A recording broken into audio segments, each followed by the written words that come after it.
By thy words thou shalt be justified, and by thy words thou shalt be condemned. A person knowing the power of the word becomes very careful of his conversation. He has only to watch the reaction of his words to know that they do not return void. Through his spoken word, man is continually making laws for himself. I knew a man who said, "I always miss a car. It invariably pulls out just as I arrive." His daughter said, "I always catch a car. It's sure to come just as I get there." This occurred for years. Each had made a separate law for himself, one of failure, one of success. This is the psychology of superstitions.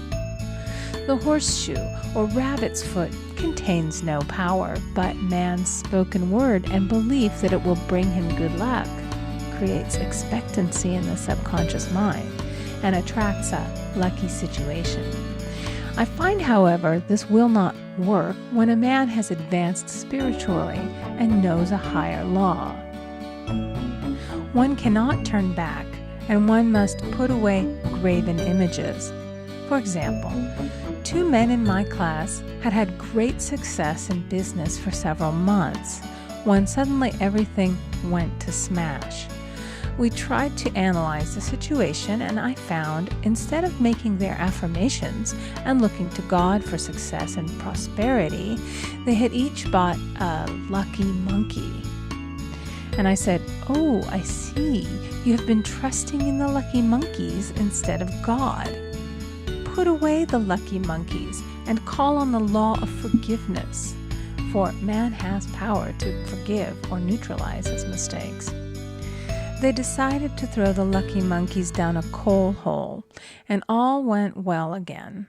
This does not mean, however, that one should throw away every lucky ornament or horseshoe about the house, but he must recognize that the power back of it is the one and only power, God, and that the object simply gives him a feeling of expectancy.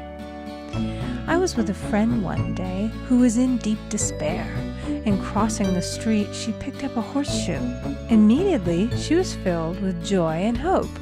She said God had sent her the horseshoe in order to keep up her courage. It was indeed, at that moment, about the only thing that could have registered in her consciousness. Her hope became faith, and she ultimately made a wonderful demonstration. I wish to make the point clear that the men previously mentioned they were depending on the monkeys alone, while this woman recognized the power back of the horseshoe. I know in my own case it took a long while to get out of a belief that a certain thing brought disappointment. If the thing happened, disappointment invariably followed.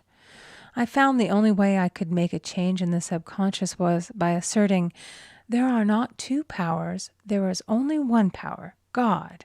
Therefore, there are no disappointments, and this means a happy surprise. I noticed a change at once, and happy surprises commenced coming my way. I have a friend who said nothing could induce her to walk under a ladder. I said, "If you are afraid, you are giving into a belief in 2 powers, good and evil, instead of one. As God is absolute, there can be no opposing power unless man makes the false of evil for himself. To show you believe in only one power, God, and that there is no power or reality in evil,